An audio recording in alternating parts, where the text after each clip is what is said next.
अब की बार 400 पार और ये नंदूर पार भी 400 पार भी नहीं हुआ, नंदूर पार भी नहीं गया।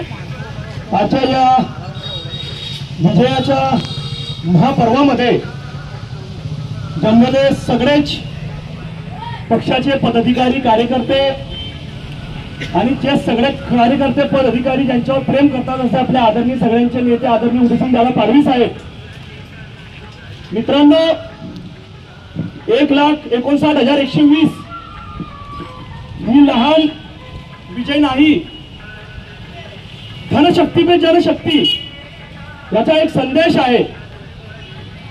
कतल की रात बोलते हैं, कतल की रात में उनकी 1 नोट के मेहमान आए थे, अपने उनके 3 नोट के मेहमान आए थे, अपने 1 नोट के मेहमान आए थे।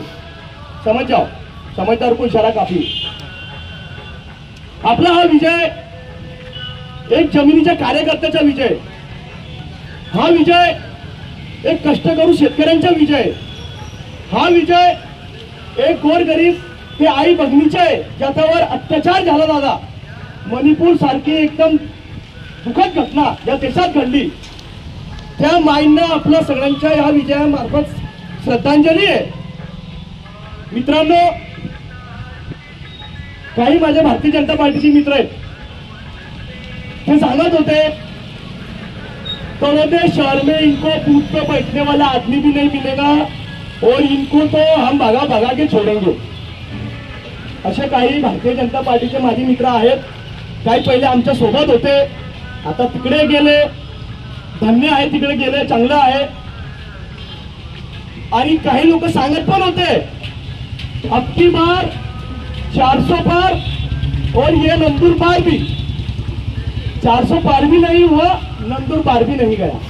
हे खरी अर्थात माणिकराव दादांना श्रद्धांजली आहे, स्वर्गवासी भट्टसिंग भैया यांना श्रद्धांजली आहे आणि आदरणीय उदयसिंहदादा पाडवी साहेब यांच्या नेतृत्वाखाली तळोदा असो शहादा असो ज्या ज्या कार्यकर्त्यांनी परिश्रम घेतलं हा त्यांचा विजय आहे। दादा, आपण लवकरच गोवाल दादांना आणायचे एक कार्यक्रम देऊ, एक त्यांचाही जाहीर सत्कार देऊ। काही लोकांनी आपल्यावर आरोप केलेले आहेत की इनकी एक भी सभा नाही हुई बोलत तळोदे में, पण आम्हाला खात्री होती आता विजयची सभा आपण करू, आपली विजय सभा होणार आहे। त्यांची 2 सभा झाल्या दादा, तरी काही झेंडे लागले नाही।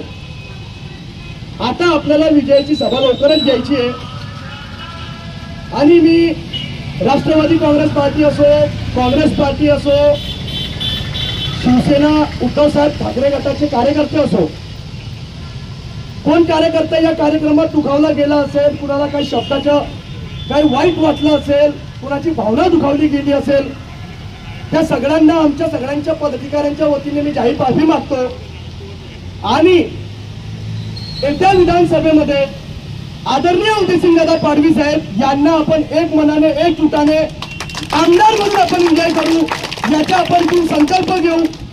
केसी पाडवी साहेब यांच्या नेतृत्वाखाली, गोवालदादा यांच्या नेतृत्वाखाली आणि आपले अजून जिल्ह्याचे मोठे नेते आहेत त्यांचाही आपल्याला छुपा आशीर्वाद आहे, तुम्ही समजून घ्या। सीपी सरकार नाम डिक्लेअर, मी एवढंच सांगतो, आपण आजच्या या कार्यक्रमाला आलात, आपण वेळ दिलात, छोटे खानी कार्यक्रम का असो, आपल्याला शासनाने दिलेले नियमांचं उल्लंघन करायचं नव्हतं, म्हणून आपण भगवान बिरसा मुंडाच्या एवढा मोठा विजय झाल्यानंतर आदिवासी बहुसंख्यक हा इलाका आहे आणि भगवान बिरसा मुंडा आपले आराध्य दैवत आहेत, तर त्यांना आपण या आनंदाच्या वातावरणामध्ये त्यांना पुष्पमाळा हे आपण करायला पाहिजे, त्यांचा आशीर्वाद घ्यायला पाहिजे। यासाठी आपण एक छोटे खानी कार्यक्रम घेतला आहे आणि दादा अभी तो इतने बातें बोलने को थाला सार्वजनिक बोलना पड़ेगा, अभी यह सब बोल देंगे तो लफड़ा हो जाएगा। आपण आतुरतेने वाट बघतोय आदरणीय दादा साहेबांची, पण त्याच्या पहिले मी एक शेर सांगतो, मला शेरो शायरी येत नाही अविनाश भाऊ मराठे सारखं। दादा, मी मुघल बाबा जिंदाबाद, हौसला रख अपने मुकाम पे, विजय खुद तेरी जमी चूमेंगी, हौसला रख अपने मुकाम पे विजय खुद तेरी जमी चूमेंगी, तराश जमी की जारी रख, हवाई भी तुझे सलाम करेंगी।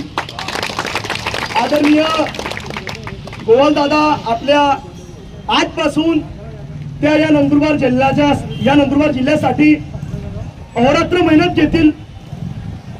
त्यांनी अनेक भाषणात आपल्याला सांगितले या भागामध्ये 10 वर्षामध्ये जे काही कामं नाही झाले विकासाचे ते कामं सुद्धा ते करतील।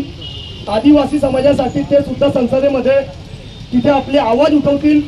लोकप्रतिनिधी हा एका पक्षाचा नसतो, लोकप्रतिनिधी हा संपूर्ण मतदारसंघाचा असतो आणि संपूर्ण जनतेचा असतो। आम्ही प्रभागामध्ये निवडून आलो होतो तेव्हाही आम्ही सांगत होतो हम नगर सेवक जिसने मतदान किया उसके भी है, जिसने मतदान नहीं किया हम उसके भी है। भेदभाव कांग्रेस पार्टी कधीच करत नाही। ये भाजप का है कि ये शिवसेना का है कि अजित पवार गट का आहे असं गोवाल दादाकडे अजिबात होणार नाही। आपल्याला कुणाला काय उचायचे नाहीये, सगळे आपले मित्र आहेत, सगळे आपले वरिष्ठ ज्येष्ठ आहेत। भारतीय जनता पार्टीचा पराभव झाला पण असला पण त्यांनी चांगली फाईट दिली। पण विजय हा शेवट विजय असतो। काही कार्यकर्ते भारतीय जनता पार्टी के सांगत होते हमारी सीट 3 से आएंगी, 3,99,000 से आएंगी, पर 1,59,000 से जब सीट आई कई लोगों के मोबाइल बंद हो गए। मैं इतना ही बोलूंगा, मेरे साथ आपको एक घोषणा देना है, जय गोवाल बोलूंगा, आपने बोलना है विजय गोवाल, और ये केसी पाड़वी के बंगले तक के आवाज जाना चाहिए, केसी पाड़वी साहब के बंगले तक जय गोवाल। आवाज नहीं आ रही, ये तो हथौड़ा भी नहीं जा रहा था, केसी पाड़वी साहब के बंगले तक जाना चाहिए। जय गोवाल, जय गोवाल, जय गोवाल।